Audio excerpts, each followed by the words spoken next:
How do you balance changing who you were to who you're becoming when you live with someone who is stuck in the past and most negatively towards you? First thing you do is you take ownership. You chose to be in that situation. And I'm not here to belittle you. I'm here to truly wake you up, to empowering you that it is a choice. Okay. Now, if you're going to choose to be with that same person, what I'll just say is this. Now you got to begin to see this event differently.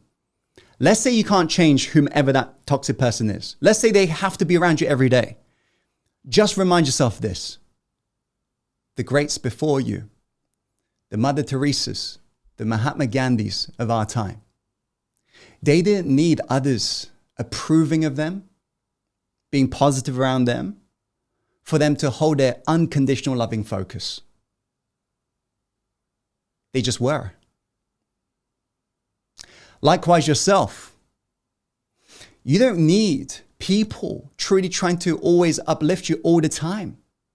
If you're coming from that place of holding that unconditional empowerment. The thing is, most of us are not there. So until we're there, we got to begin to practice and prepare for these moments when somebody is trying to bring us down. As after all, if you was to run a marathon, what are your chances of success if you just show up on the marathon day without having done any practice, preparation, mentally, physically? What are your chances of success in running that marathon if you're not prepared? 0. Pretty low. Yes or no, by the way?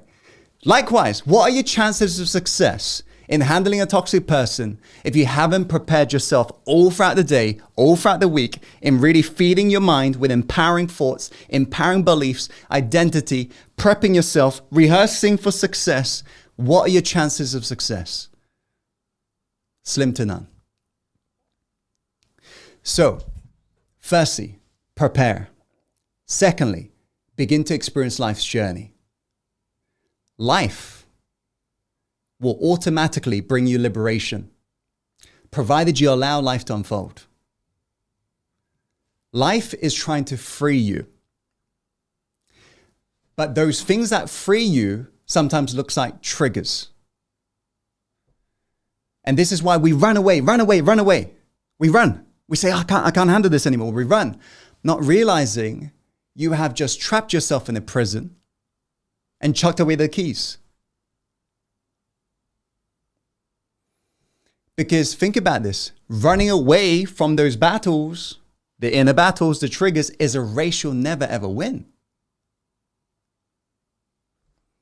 Some people try to change their life, things outside of them, to resolve what's inside of them. Only to realize you cannot resolve an inner problem by changing your external circumstances. Hence why somebody can go into a new relationship desperately wanting to feel love, but if they don't love themselves enough, no one can ever make you feel that way because you're rooted in hatred. How many of you needed to hear that? So what's important is you begin to realize that people, triggers, are a great chance for you to liberate and heal. What are your wounds? Because after all, it's never what somebody says to you that's offending you. We know on board LMA, it's never what somebody's saying to you that's offending us. It is what we're telling ourselves. That's what's offending us. An example we give on board LMA is kind of like if you didn't have green hair and somebody comes up to you and says, you got green hair, chances are you're not going to be triggered, fired up, getting angry, right? Why? Because you know you don't have green hair. But what if somebody comes up to you and says, you are a horrible human being? Some of us in here might get triggered. But ask yourself why. In the first scenario, you definitely know you didn't get triggered because you don't have green hair. So then ask yourself, why are you being triggered when somebody is calling you a horrible human being? Because the truth is, why that's happening is because you had a doubt about yourself. And that doubt existed long before somebody else opened their mouth. It is not what others are saying to you that's offending you. It's what you're telling yourself after they stop talking. That's what's offending you. So what is important is you remember this golden quote. If you're easily triggered, you're easily manipulated. If you're easily triggered, you're easily manipulated.